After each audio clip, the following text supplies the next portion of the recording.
What is up, everyone? Welcome back to another episode of the Fantasy Fellow Show. My name's Kyle. Today, as I record this, it's January 28th, Saturday afternoon here. We're going to be going over the latest risers and fallers in the NFL draft, the upcoming 2023 NFL draft.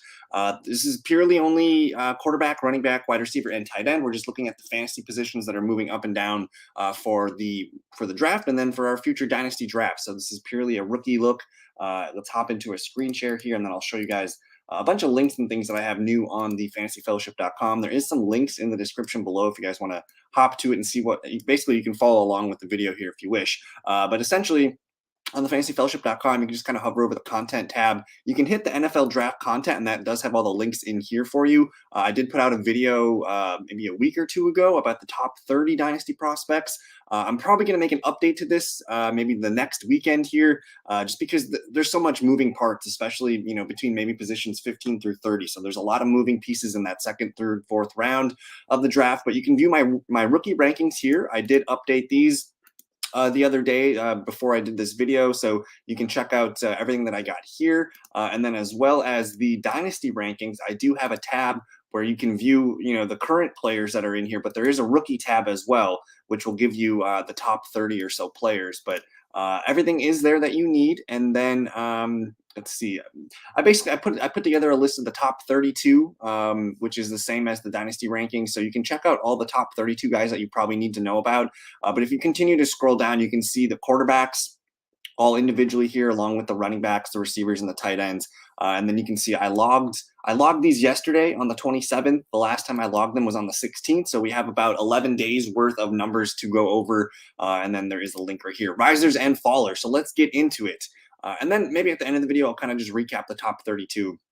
But so far, the biggest risers here, and again, I logged these numbers on the 16th of January and then yesterday on the 27th, and it looks like the Purdue quarterback, Aiden O'Connell, moved up 111 spots. So he was my biggest riser in this one. So making himself, in the far back end of the draft, maybe a 6th or 7th round target. Nothing that we need to know for fantasy, but hey, who knows? Like Brock Purdy's out here making a name for himself as Mr. Irrelevant. So Aiden O'Connell, someone to put in the back of your mind. Cameron Peoples, should probably spell his name right, from Appalachian State, moved up big time, 104 spots for the running back here, up to running back 20. He was 300 a couple weeks ago, now in the top 200. So definitely a name to monitor here. And up next is another running back, Evan Hull, moving up 79 spots to 208. Puka Nakua from BYU, landing himself almost in the top 150 here, a nice change of 64 total spots. But we get to the first important one in Tucker Kraft, the tight end from South Dakota State. Last week he was at 131, which is kind of like maybe the in between the 4th and the 5th round, and now he's sitting at 75, which puts him squarely into the 3rd round of the NFL draft. And he actually hopped a couple other tight ends. So Tucker Kraft moving up, the biggest, probably the first name that we have to monitor, because this is probably a guy that we're going to be drafting here. There's usually 5 or 6 tight ends that we care about in the draft for our dynasty draft. So Tucker Kraft moving himself up to tight end 5, 56, up 56 spots. That's pretty massive. Next, you have Dorian Thompson-Robinson from UCLA, still on the fringe of being drafted, but he is making some run here. Keaton Thompson out of Virginia, moving up here 49 spots, went from kind of being undrafted now to being drafted. And then we get to the first running back that is important to note here, and that's Kendre Miller from TCU, up 182 from, he was 182 a couple weeks ago, now 136. That puts him right in the 4th or 5th round, up 46 spots. Raheem Jarrett from Maryland. Now, this one's interesting because this is another player that you need to know, because wide receiver 14, he's going to be drafted probably, in that 3rd round range for dynasty drafts, and really depends on his landing spot. But coming into almost the top 100, very interesting here. We'll have to continue to monitor where he is moving. And then Rashawn Johnson, Texas. This is another big move. Anytime you see a guy move from you see Raheem Jarrett and Rashawn Johnson, they both moved from about 150 to a near top 100 spot. So these guys are gaining a lot of steam right now, both up 45 spots, kind of beginning of the 4th round. And that's where you can find a lot of value in dynasty drafts. Consider where guys like Tyler Algier, Dameon Pierce, those kind of guys were drafted. They were late, mid to late second, third round picks, and that's where some of these guys might be going. Chris Rodriguez Jr. from Kentucky moving up about 43 spots. And then we have the cover guy of the video here, Tank Bigsby from Auburn. He had probably the most significant move that I think is going to matter for real NFL draft and for our dynasty drafts, moving from 130 up to 94. So that puts him into the end of the third round. And if you know me, I want to draft in your dynasty drafts. I want to draft as many guys that were drafted in the top 3 rounds. And all of a sudden here you have Tank Bigsby up 36 spots, coming in at number 94. Very important to see if he can continue to rise or if he's going to settle in somewhere into that third round range. So we love Bigsby. Max Duggan from TCU making himself up 35 spots, now in the 187 range. So that's maybe a 5th or 6th round draft pick here. Tight end number 8. I don't know if we're going to need to know him. Jake Bobo moving up a bunch of spots. Here we go. Here's probably the first major receiver. We covered Raheem Jarrett, but now Xavier Hutchinson from Iowa State moving from the 4th round into the 3rd round, so up to number 88 overall. A difference of 24 total spots here, so someone to monitor for sure. If he can continue to rise, we'll monitor him. Let's see. Frank Ladson, Demario Douglas. These guys are just moving up from kind of undrafted territory. And we have another receiver here, wide receiver 10, Marvin Mims. Now, he was kind of hovering around the in the middle of, like, I guess at the tier of round 3, round 4, right at the edge of those rounds. And now he is squarely moving up to 79th overall. That's smack dab in the middle of the 3rd round. So that's a significant move. You're going to need to know Xavier Hutchinson, Marvin Mims, both guys that we're excited to see what they can do at the combine. Andre Iosovas from Princeton moving up in kind of the 4th, 5th round range. Tyler Scott going kind of from 6th round territory here. Elijah Higgins moving up a good amount of spots. Tyson Bagent from Shepherd here, a quarterback we'll have to monitor, kind of a no-name guy. Cedric Tillman, here we go, another wide receiver moving up a healthy amount of spots that we're going to want to be drafting. He's out of Tennessee. He was 81 overall here, but look at, he's kind of on the fringe of crashing the 2nd round here. Of course, there's 64 picks in the top 2 rounds, and he goes from 81 up to 69. So like one of the first picks in the 3rd round, definitely a player that you want to monitor. And then we get to some good ones here. The tight end from Georgia, Darnell Washington, one of my favorite prospects in this draft, moving up from 49 to 40. That puts him, is like the 8th or 9th pick in that 2nd round. This is the guy here who is really, really athletic. He's huge. He's a lot of fun to watch on tape. And if you are considering, if you have a team that you're following and they want to draft Michael Mayer in the 1st round, I get it. But Darnell Washington, man, he is a really fun athlete here, and you can get him just a full round later almost. I think Michael Mayer's going like 15th and the 16th overall range, and Darnell Washington's not too far behind. Trey Palmer moving up from Nebraska. Here's another running back moving up. Not a lot of spots, but moving up slightly, 8 spots from 108 to 100. So that puts him as one of the first picks of the 4th round. You also have Deuce Vaughn kind of doing the same thing from 106 to 99. So Chase Brown and Deuce Vaughn, RB7 and 8. We'll see if we can find those guys to be values on draft day based on landing spot. And then we get a couple fun ones here. Zay Flowers from Boston College. He was 41 overall just a few weeks ago, now at 36, and he's right behind guys like Josh Downs, and I can't remember the other one that is right in that range. Let me see if I can find him.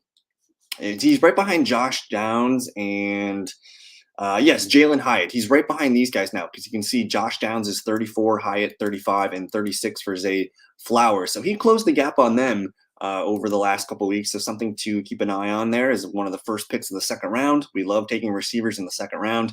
And then, let me see, I lost my spot. The next biggest risers would be Dalton Kincaid, not a big spot, but from 50 to 45 overall. He's the 3rd tight end. So some really good tight ends in the 2nd round to be had. You have Michael Mayer moving up a couple spots here as well. Keyshawn Butte from LSU, kind of just locking himself into the mid-2nd round. Bryce Young, Quentin Johnson, Josh Downs, Rashee Rice. These guys aren't going to move a lot because they're already so high in the draft process that there's really nowhere, not much room for them to go up. So we'll continue to monitor these guys. But again, those are the main risers. I'll just recap them real quick. Tucker Kraft hopping into the 3rd round for tight ends. You have Raheem Jarrett, Rashawn Johnson kind of, almost crashing the 3rd round here. You do have Tank Bigsby hopping into the 3rd round for the running back out of Auburn. Xavier Hutchinson moving into the third round as well. Marvin Mims, same thing, moving into the third round. And then Cedric Tillman moving from the third round almost into the second round. Darnell Washington solidifying his second round presence. Deuce Vaughn moving slightly up to the almost the back end of the third round here. Zay Flowers closing it in on Hyatt and Downs. Dalton Kincaid moving up a little bit, and then just not a lot of movement down here. Let's look at the biggest fallers in the draft here. Thomas Greeny, tight end. We're not going to need to know about him. I'm looking for some significant guys that will matter for fantasy. So Clayton Tune dropped a lot of spots, a quarterback out of Houston. You also have Mason Fairchild, Kansas tight end that fell back significantly. Jalen Cropper, wide receiver, fell back significantly. Let's see, Israel Abinakanda from Pittsburgh, dropping 38 spots. He was a fourth round pick, and now he moved back into the fifth round. So I'm not sure what's up with that. You also have the receiver out of Purdue, Charlie Jones. He was kind of a fourth round pick. Now he's moving back into the fifth round. Sean Tucker was the biggest loser for the running backs, I think. He was a fringe third, fourth round pick. Now he's in the fourth round, dropping 27 spots. So not sure why he fell, but it looks like Tank Bigsby and a couple of the other guys, hopped him. Tanner McKee lost a lot of spots. He was actually QB5 a couple of weeks ago at 47th overall, but now he fell into the third round. So that's significant here for the quarterback out of Stanford.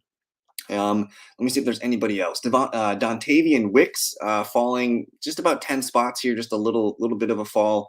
Zach Carbonet down about almost 10 spots here. David Akane down about 10 spots as well. Not too concerned like with the movement here. If they're dropping about 4 or 5 spots, I'm not too concerned. But those are some of the biggest fallers. So I think more importantly, it's who's rising.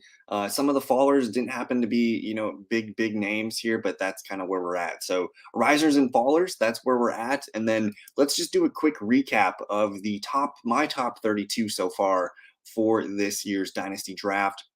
And I'm probably going to extend that out to the top 40 because there's going to be at least 3 rounds worth of draft prospects in this upcoming dynasty draft. So we'll go to 36. That gets you to, a 12 team times 3, and then we'll give you 4 extras. But anyways, you got Bijan Robinson here coming in at number 1. Quentin Johnson, the first wide receiver off the board for me. Jahmyr Gibbs, the clear number 2 running back off the board. He's kind of at the fringe end of the first round here. And then you get the quarterbacks, Bryce Young, CJ Stroud. If you play in Superflex leagues, those guys will probably move up to Bijan Robinson territory. And then I got a bunch of receivers here, and I'm finding it difficult to figure out which one I like more than the other. For these guys, it's really going to all be about landing fit because Jordan Addison, he's a fun, quick little receiver. He could be a guy that leads the team in receptions. He's not a big guy though, so that's one of his knocks. But Devonta Smith is kind of debunking that method right now. Smith-Njigba coming in here at number 7, Josh Downs, Jalen Hyatt, and Zay Flowers. So I'm going to continue to do research on this group of guys because to me it's Quentin Johnson, and then you have this big group of 5 receivers coming in. It's tough to decipher which one you like more. It's going to come down to fit and where they end up landing. Michael Mayer coming in here at tight end number 1, 11th overall. He might move up depending on landing spot as well.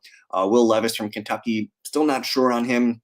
They haven't projected as top 10 pick though, so that's very interesting. And then I'm seeing Anthony Richardson move up a lot. I actually saw him in a mock draft up to the Carolina Panthers, which would be a top 10 pick. So Richardson might be more exciting than Levis for fantasy with those legs.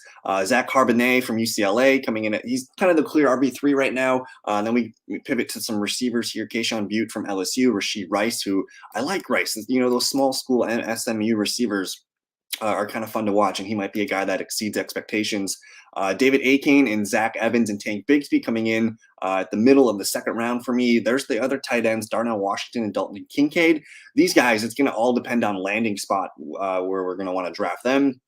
Then we go on a little receiver run here. Cedric Tillman, Marvin Mims, Xavier Hutchinson, Parker Washington. These guys are all like 3rd round wide receivers who, again, depending on landing spot, if they get put with, if you put one of these guys with the Chargers or the Chiefs or something like that, where it's a lot of passing attempts, we're going to be more excited about them. And then we get to Deuce Vaughn and Chase Brown. These guys are both 3rd or 4th round running backs. Luke Musgrave, another tight end to monitor here. He's kind of a 2nd round tight end that is pretty solid all around. Hendon Hooker, Tanner McKee. These guys are going to probably be drafted as backups, but again, depending on landing spot and who they're behind, we might be more interested in them later. Tucker Kraft, again, cracking the top 32. And then Nathaniel Dell out of Houston, a guy that I need to do more research on here, but he's moving up board, so I like Nathaniel Dell. But that's it. That's the top 32. risers and fallers. I'll probably try and do this. Well, what I'm going to do going forward, every other week, I'll do a rankings recap, for the quarterbacks, running backs, wide receivers, and tight ends. We'll kind of get those updated, and then when I do that, the following week I'll do another risers and fallers. So continue to stay tuned for that. We'll have updates on all that stuff for you. But that's it for me. Enjoy the rest of your weekend. Enjoy the conference championship games on Sunday. And hey, if you guys are new, definitely subscribe to the channel. I appreciate it all. Like the video, it helps send that algorithm out to people and get more views and lets people know that this is a good video. So thank you guys for your time. Enjoy the rest of your day, and we'll see you in a future video. Peace.